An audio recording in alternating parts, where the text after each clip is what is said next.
Hello gamers, Mucklick here with the newest episode of what has come to be called the Let Me Solo Heal playlist. This one is centered around Matthias, the final boss of Wing 2. Now, Matthias was another one of the bosses I was really nervous around as far as solo healing because it is a very intensive fight to normally take care of people, especially if they're failing mechanics. You may notice I didn't do a video for the Bandit Trio. Honestly, it was so easy, I didn't feel it deserved a video. It was like, it was not sweaty at all. It was super simple. So, Matthias. On the Matthias fight, the things that we tweaked, we brought Healing Spring again, just like we did with Slothosaur, because there is a silly amount of conditions that go out on this fight. Shown here, this is the log for the fight. I cured 213 conditions on the raid and 56 on myself. Additionally, I brought Glyph of Alignment primarily for its astral form. When you're in astral form, the Glyph of Alignment is a massive area of effect heal and also removes conditions off everybody around you. So it was just one more tool for topping off health bars and also cleansing conditions all around you, which is perfect. We also brought Glyph of Equality to have an additional CC that would help with the times that somebody got sacrificed. And one of the main issues that we had on the fight was the CC moments. We had a couple of wipes where the CC wasn't enough, and I had to convince people, you know, you need to bring a little bit less DPS and a little bit more CC if you've got available, if you have that option available to you, especially when I was getting sacrificed. For those that don't know, in the Matthias fight, there's a moment where one person basically gets locked in like a crystal, and they're getting sacrificed, and the other players need to CC the crystal without killing the person. They've got to basically interrupt it with it before they kill them to get them out. And also, if they don't do it in a fast enough period of time, the person will just die. So when I was getting sacrificed, the only healing the raid had was any heals like regeneration I already had in effect before the sacrifice started. So they had to, you know, break me out of the crystal really quickly. This was sloppy. Again, this was a pug group. There was people that worked with me the same as the Slothosaur thing, but there are a lot of mechanics that you're going to see that get failed, and yeah, I mean, all I can say is it was a pug group. It was not a static. They failed a lot of mechanics, and we still killed the boss, and we still did it solo healing. So you will see a lot of things you're like, why did they do that? It probably wasn't on purpose, but here was the experience, just, you know, to share the story, and then we'll talk more afterward. Okay, waiting on, okay, we are going. Elements, I command you to bend to my will. Okay. His shield is broken. We can attack now.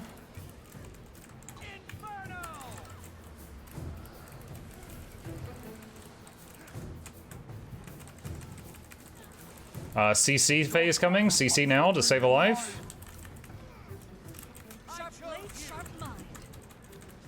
CC to save a life. Ooh, that was close. All right. I've got res.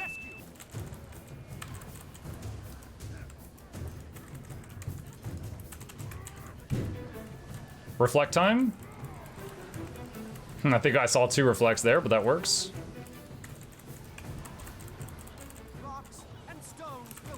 I'll glyph. It's 2 down. I'll glyph. That's on cooldown for 1 minute. Do not use. Okay, there. It's done. It's done. Yeah, don't use. Get ready to CC. It's me. So heals are gonna stop. CC me. He will not be pleased.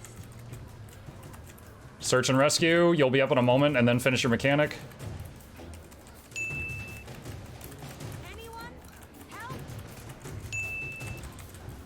The magic surges through me. The Oh no. elements are in my grasp. I don't have another long range res for that person. His power. Yeah, I can in 3 seconds.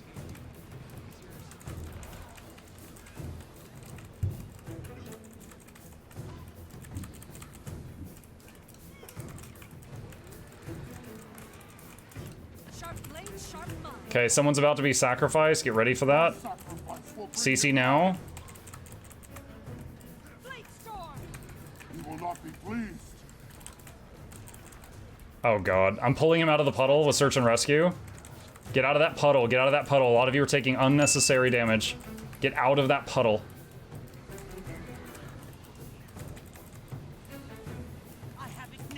I'm glyph resing Machion.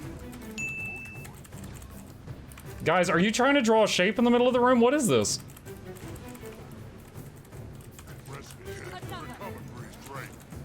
This looks like the end of The Witness. Oh wait, it's a giant cow.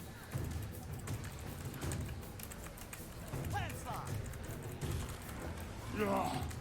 Your sacrifice will bring him life. CC phase.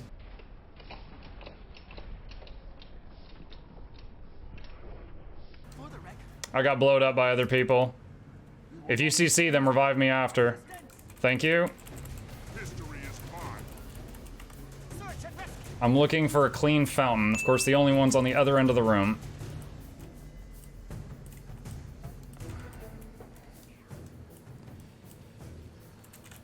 Search and rescue is rezzing that person. I'm glyph rezzing the two that are close together. And there's one more downstate next to the boss. I need other people to res them. Respite. Recover. Return. Your sacrifice. CC phase, CC phase.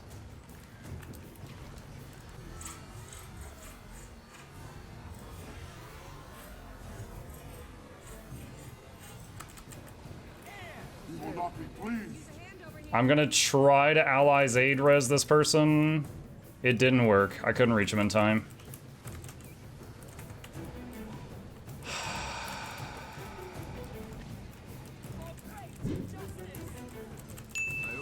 Glyph resing on top of the raid.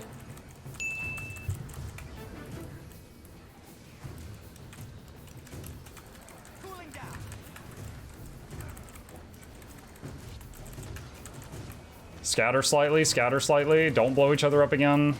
Okay, reflect phase. I'm sacrificed. I am being sacrificed. CC me. You will not be pleased. I've got search and rescue going on the downstate. Get back together for heals as soon as it's possible.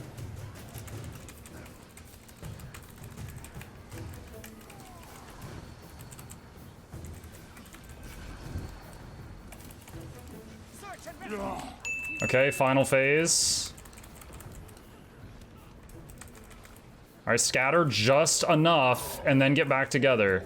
Just the minimum amount. I'm wounded. I chose you. Recover. Return. A clever combination. Watch out for the running ghost. The one that's whooping through the room. Watch out. I can AoE res in a moment.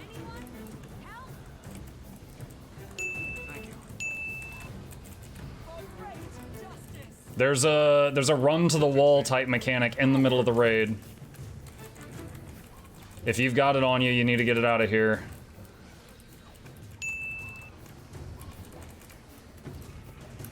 I chose you. Cooling down.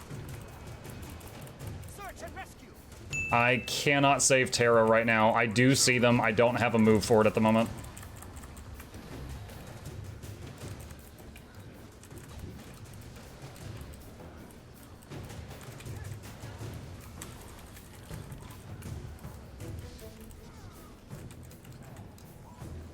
I'm gonna glyph res that one that's down. It's also stability for this area for a time. Feeling strange. Search and rescue on Spooky Mesmer. They're getting res by the pet. It'll take a moment.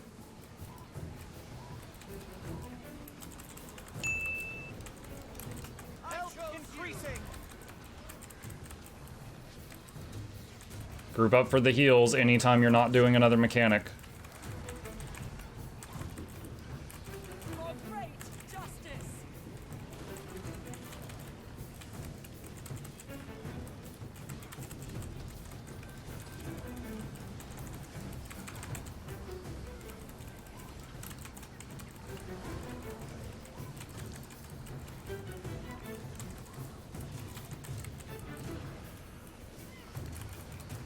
Spread out, spread out, spread out.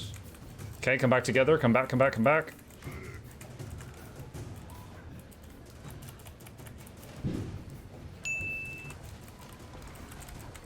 The dragon waits. I'm gonna glyph on top of you guys. I have to run this to a wall.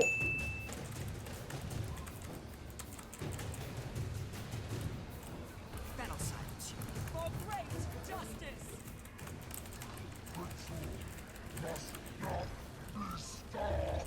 Search and rescue on that downstate. They'll be up in a moment. Oh, it's over. Okay.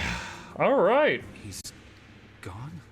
All right, so post-fight thoughts. As you can see, this group failed a lot of mechanics. We still got it done. It was a pug in the truest sense. The people that told me that they would have might at 25 in the second group did not keep that up. Quickness was not quite 100%. Honestly, a lack as well. So there was a lot of boons that the people in group 2 that were supposed to be responsible for that were not quite capped out. Definitely, felt like we had people that, were new-ish to Matthias. No, everyone here said that they had done it before, but there was a lot of people dropping puddles in the middle of the room, getting hit by mechanics, stuff like that. We had some reflect fails. Someone used a block projectiles instead of a reflect projectiles, and that made it to where the boss was invulnerable for a time. But we were able to get through it. This is a example of what it was like in the truest sense. Now, right now, part of me just wants to say like, oh, well, my discovery from this is people that are really good could totally solo heal this, but that's already known. That's already known. But I would say like of the, if this is the Guild Wars 2 player base, this is how many of them raid, and this is how many of them do Matthias with one healer. But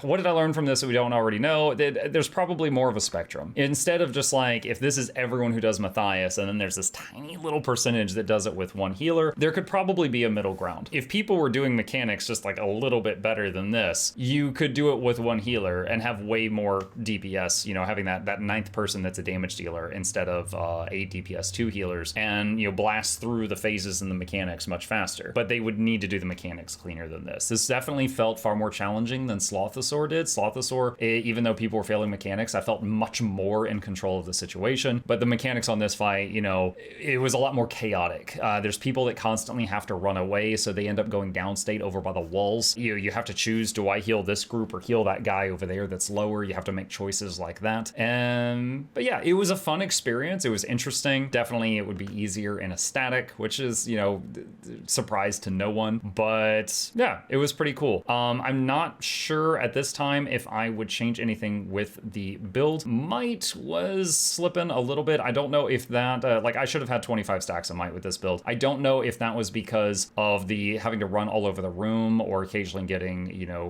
grabbed by the sacrifice, or if I just wasn't keeping up the 25 stacks. This build is capable of doing like 30 plus stacks of might with the lingering light letting you go into Astroform constantly. And there were some parts of this fight where I'd be out of Astroform for 3 seconds and then just go right back into it because so much damage was coming out. Did learn a couple of interesting things from the healing add-on. This basically just is like Arc DPS, but it's for healing. I was using it for the first time tonight. This basically shows you a breakdown of how much of each skill was your healing.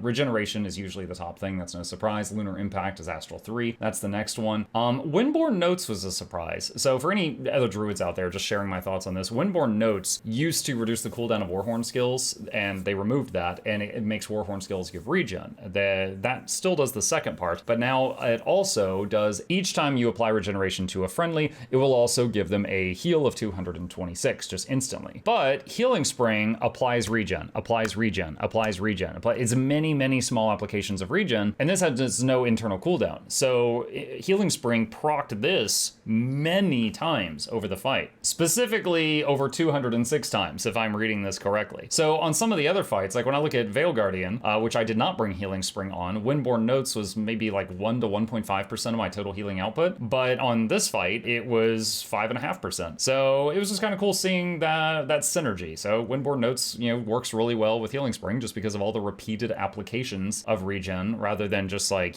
for example, Rejuvenation, which is 20 seconds of regen every 20 seconds, so it only does 1 application every 20 seconds, 3 times a minute. So that was the first time I had seen Windborne Notes that high on the chart. But yeah, that's most of my thoughts about the solo healing Matthias experience. Obviously, it would be easier with people that were doing the mechanics better. I never felt like I didn't have enough healing. I felt like either people were too spread out and I had to choose, do I heal that person or that group? Or I've already used all my battle reses in the last 10 seconds and there's somebody else down. I had those feelings, but I never felt like I didn't have enough healing or enough cleansing with this. That just did not feel like an issue. But yeah, would love to try it again with a group that was like a little bit cleaner, people that, their boon up time was a little bit better, stuff like that. But it was a lot of fun. I'll include the log I showed down below for anyone who wants to rip it apart. Again, I just cannot stress enough, this was not some die-hard super experience experienced top 0.1% group. This was a pug in every sense. But a lot of fun. I had a blast doing it, and yeah, we'll see you in the next one.